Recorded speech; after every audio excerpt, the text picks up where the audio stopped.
안녕하세요. 우리 신앙이야기의 박 PD입니다. 화륜입니다.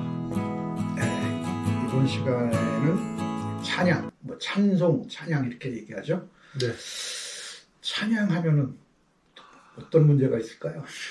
이거 근본주의자들도 자주 하는 얘기예요. 복음성가, 우리가 흔히 부르는 복음성가나 찬송가의 잘못된 구절들이 너무나 많다. 그건 그렇죠. 기독교 신앙과 어긋나는. 근데 찬양의 문제가 뭐냐면 멜로디가 좋아서 계속해서 반복해서 부르다 보면 세뇌된다는 거예요. 그러니까 오히려 설교보다도 자기가 좋아하는 찬양 귀절에 몰두되는 신자들이 굉장히 많단 말이에요. 이게 나이가 어릴수록 더 할 거예요. 더하죠. 훨씬 더 감성적이기 때문에. 예.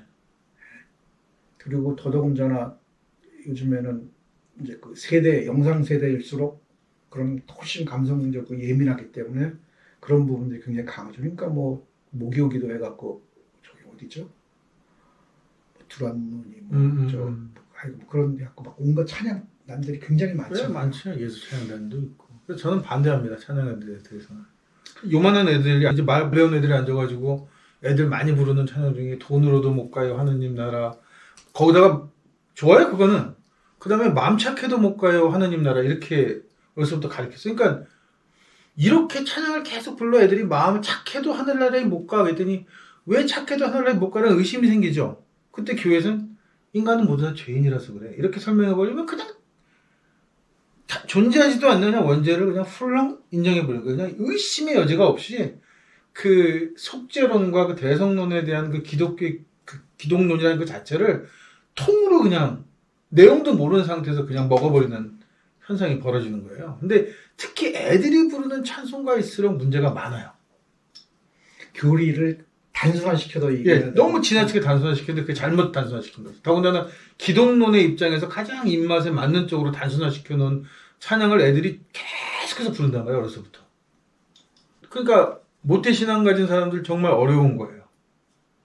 그리고 특히 음악 좋아했던 사람들, 우리 보수적인 사람들이 굉장히 많은 이유가 찬양에서 만들어진 종교가 하나 갖고 있어요.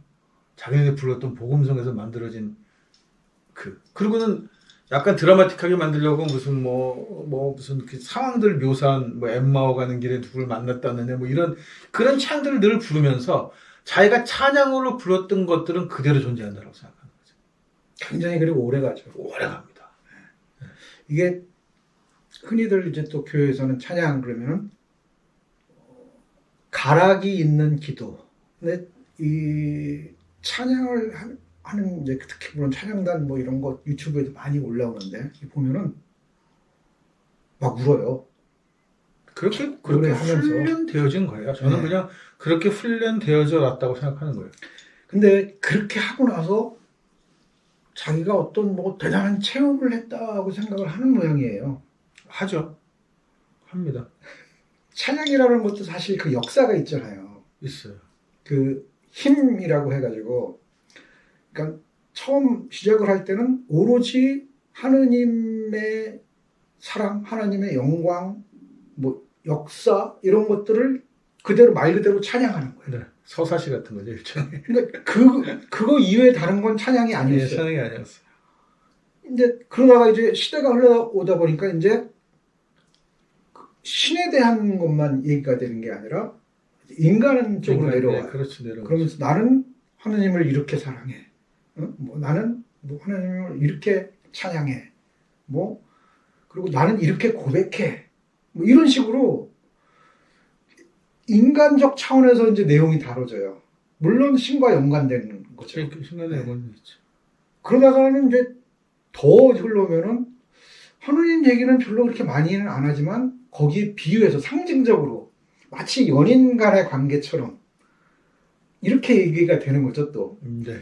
그러니까 그 내용도 사실은 변질이 돼요. 많이 변질되죠. 근데 처음 시작할 때 찬양의 어떤 기준을 놓고 보면 한 관심이 그냥 오로지 하는 찬양 이거 이외에 다른 것들은 그 찬양 속에 속하지도 않았던 것들인데 이게 시대가 변함에 따라 점점 이것도 변해왔다는 거죠.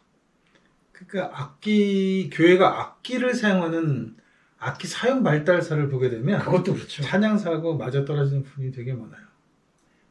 초창기 때는 하나님이 주신 목소리만 가지고 이렇게 찬양을 했단 말이에요. 그러다가 파이프 오르게는 웅장한 소리가 이렇게 천상의 소리처럼 내려올리는 소리라서 파이프 오르게는 예배 시간에 가능해도 피아노에 탱탱거리고 현을 때리는 소리는 영혼을 때려서 망가뜨린다 그래가지고 피아노는 못 쓴 시가 있었단 말이에요. 교회 안에서. 그 다음에 뭐 드럼이며 뭐 전자악기 들어간 거는 뭐 시편에서 뭐 북과 소고와 뭐 비파 그거는 가톨릭이 오면 다 개소리인 거예요. 또 그냥 자기네들 원하는 대로 그냥 지들 입맛에 맞게 그냥 뭐든지 그냥 다 뒤집어 놓는 거예요.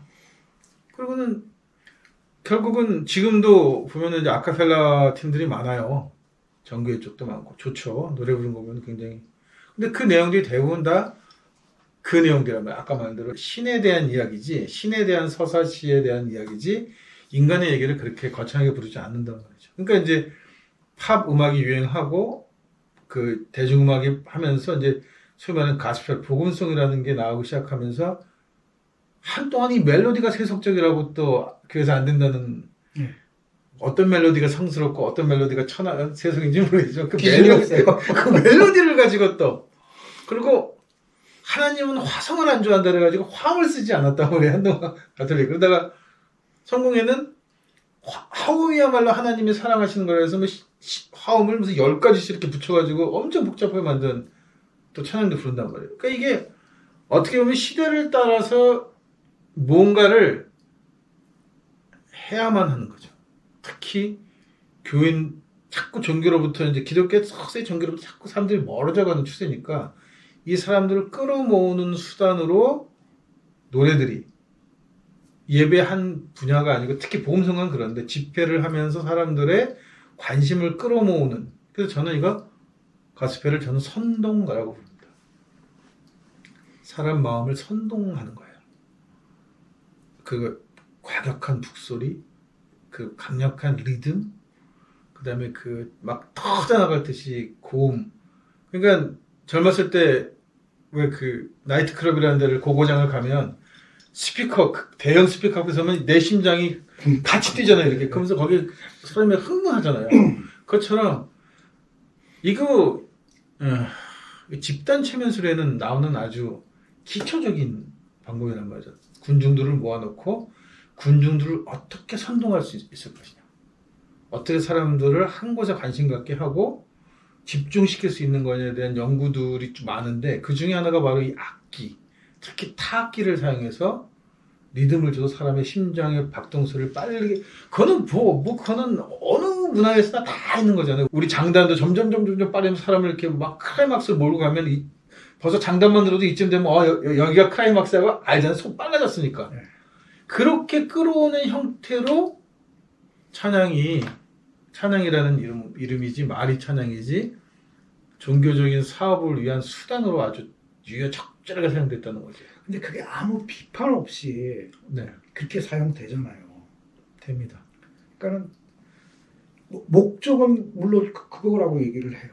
응? 뭐 예배면 예배를 더 진실되게 내지는 뭐 더 집중해서 드릴 수 있게 네, 그렇죠. 이렇게 목적을 상정해 놔요. 근데 수단은 그야말로 온갖 별의별 방법을 다 동원해서 그렇게 만든단 말이에요. 자, 그러면은 인간의 어떤 그런 것들을 이용해 갖고 그냥 가장 기본적인 어떤 뭐 바탕에 뭐 무슨 그 의식이든 무의식이든 이런 것들을 다 동원하는 거잖아요. 그러면 그 예배를 더 많은 인원이 드리게 하기 위해서 예배 오는 사람들한테 돈을 100만 원씩 주는 거야. 그럼 더 많이 올 거 아니에요? 그렇죠. 더 잘 집중하고 여기서 설교하는데 좋은 사람한테는 안 줍니다. 뭐, 자, 예를 들어 그런 식으로 해갖고 사람들이 끌어왔다고 생각해. 뭐 무슨 내용은 적어내셔야 돼요. 이렇게. 네. 자, 그러면 뭐가 다르냐는 거예요. 이거랑 차이가 뭐냐는 거예요. 없죠. 더군다나 저는 서양에서는 자기네들 대중음악이었으니까 찬송가 사실은 대중음악이죠. 대중의 그 가락에서 자기네 문화잖아요. 한국은 어떠냐는 거예요. 한국에서의 찬양이라는 건 뭐냐는 거예요. 특히 그 교회 찬양. 저는 그냥 이거는 뭐 이렇게 얘기하면 또 여러 사람이 저를 잡아먹자고 하겠지만 한국에서 클래식을 배운 사람들 밥통이었어요. 그냥 교회 찬양단이라는 거. 음대를 다니거나 아니면 교수면 웬만한 교회에서 지휘하고 돈 받고 성가대에다가 자기 제자들 소프라노, 멜토, 파트 집어넣어서 얘들 돈 주고 피아노 반주하면서 돈 받고 결국은 뭐냐면 한국이라는 풍토에서 클래식 음악을 해서 먹고 살 수 있는 방법이 마땅치 않을 때 교회 찬양이라는 교회의 그 음악이 먹여 살리는 역할을 했단 말이죠. 그 다음에는 교회는 다녔는데 마땅히 유행가보다는 뭐 교회 심심에 빠져있던 애들을 모아서 음악적 소진 애들 모아서 만들이 결국은 지금 찬양단이라는 거잖아요. 결국 그 음악적인 어떤 그 끼를 발산할 때가 마땅치 않은데 교회에서 그걸 마련해주고 거기에 어울리는 음악 형태를 작곡해서 만들어주고 애들 놀게 하는 거죠. 그냥 젊은이들 끌어모으게 하고 음악 좋아하니까. 특히 성가대는 그렇게 변질된 거예요. 그러니까 다 예배 보러 와서 다 헌금 내고 갔는데 그나마 교회 와서 돈 챙기는 건 목사들하고 성가대 관련된 사람들이에요. 그 외에는 글쎄 뭐 교회 청소하면 돈 주는지 안 주는지 모르겠는데 어쨌든 관리 집사. 사찰 집사라고 부르던 그런 분들은 드리죠. 그런 그 몇 사람일만 먹고 사는데 그 중에서 가장 제일 의미 없이 먹이고 있는 게 성가대란 말이에요. 그게 걔네들은 무슨 이유로 와서 누구는 없는 시간에 와서 뭐 다 예배드리고 뭐 다 봉사하고 자기 걸로 봉사하는 건데 자기네들은 단지 클래식을 했다는 이유만으로 음악적인 전공자라는 이유만으로 돈을 받고 그러니까 결국은 절에다 놈도 성악하면 성가대 들어가고 예수 안 믿는 놈도 성가대 들어가고 목소리 좋으면 좀 노래해서 찬양 부르고 그러니까 찬양이라는 게 실제로 원래대로 한다면 마음속에 우러나는 신에 대한 사랑으로 부르는 노래니까 누가 불러도 아름다워야 해요. 근데 성가대에서 성악 전공 애들이 부르는 찬양은 듣고 있으면 막 짜증이 난단 말이에요. 얘네들이 그냥 그게 자기네들도 그게 뭐 엄청나게 많은 돈을 받는 게 아니고 지네들은 그것도 뭐 자기네들은 봉사한다고 알바 뛴다고 그 와가 정말 그냥 뭐 거기다 또 뭐 같은 일반 성가대원들 알기는 무슨 발톱에 때만큼도 안 알고 그걸 노래라고 부르는 거 이런 얼굴을 해가지고 내가 노래 부르면 니들은 뭐 내 노래를 뭐 알기나 해 이런 아우 그래서 야 이게 결국 기독교 문화가 한국에 들어오면서 이게 아주 그냥 저질 문화가 되는 데는 결정적으로 그런 것들이 이렇게 섞여 있단 말이에요. 서양이 주도해서 들어왔던 문화들이 대부분 교회랑 관련이 있잖아요. 특히 음악 관련된 것들. 그러니까 큰 사고들은 찬양단에서 터지잖아요. 성적으로 문란하고 얘네들이. 그러면 또 지난번에 얘기했더니 누구라고 이름을 구체적으로 대놨는데 뭐 재판받은 놈도 있고 구체적인 이름들이 너무나 많은데 나보고 왜 굳이 이름을 대라는지 모르겠어요. 자기네들도 뻔히 알면서. 그리고 그때 그 큰 사건 터진 놈 하나 있었잖아요. 그때도 터지고 나니까 너무 지나치게 그 목사가 여자 대원들을 뭐 더듬었다 이런 얘기를 왜 당신은 왜 얘기를 안 해? 그 사건 터지고 나니까 좀 보기도 이상했다고. 이게 결국은 뭐냐면 결국 자기 밥통이잖아요. 찬양단 왜 하냐고요. 평생을 내가 찬양단만 해가지고 살 건데 그러면 결국 밥통이라는 얘기잖아요. 그게. 종교가 추구하는 것들이 이 도덕적으로도 옳지 않은 것까지 덮는 걸 사랑이라고 생각을 하는 거죠. 그러니까 그게 아주 그냥 기독교의 전형적인 짜증나는 개념이죠. 그러니까 사랑하고 의가 있으면 이게 둘이 동시에 똑같은 비중으로 이게 중요한 가치가 돼야 되는데 사랑이라고 하는 이름으로 모든 허물을 모든 도덕적이든 법적이든 이런 걸 다 덮어버릴 수 있다라고 생각을 한다는 거죠. 참 그게 어처구니 없는 거예요. 그리고 그게 교회에서 당연한 거라고 생각을 하는 거예요. 더군다나 음악이라는 장르가 갖고 있는 그 독특한 그 뭐랄까 그 약간 중독되는 게 있단 말이죠. 그러니까 저희도 이제 애들 캠프파이어 같은 거 밤에 하게 되면 그 캠프파이어가 만드는 분위기 때문에 사고가 일어나지 않게 하려면 캠프파이어를 진행하는 진행자가 마무리를 잘 해야 돼요.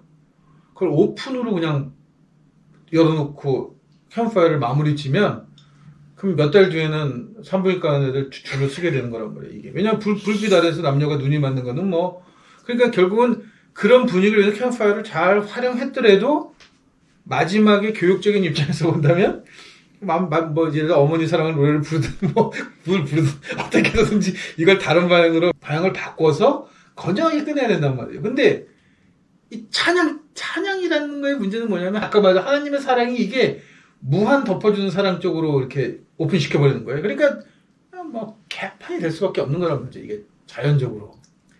더군다나 예술하는 것들은 뭔가 얽매이는 거에 대해서는 아주 그냥 진저리 치도록 싫어하고 그렇게 해야만 무슨 굴레로부터 벗어나는 거가 무슨 예술하는 거라고 알고 있는 애들이 그런 멍청이들이 흔한 바닥인데 거기다가 모든 면죄부를 주는 사랑까지 다 꽉 줬으니 얼마나 좋아요. 거기다 돈도 벌어. 이 찬양의 오용 또 네. 남용 그렇게 흘러왔다라고 봐야 되겠죠. 그렇습니다. 예. 여기까지 이야기 마치겠습니다.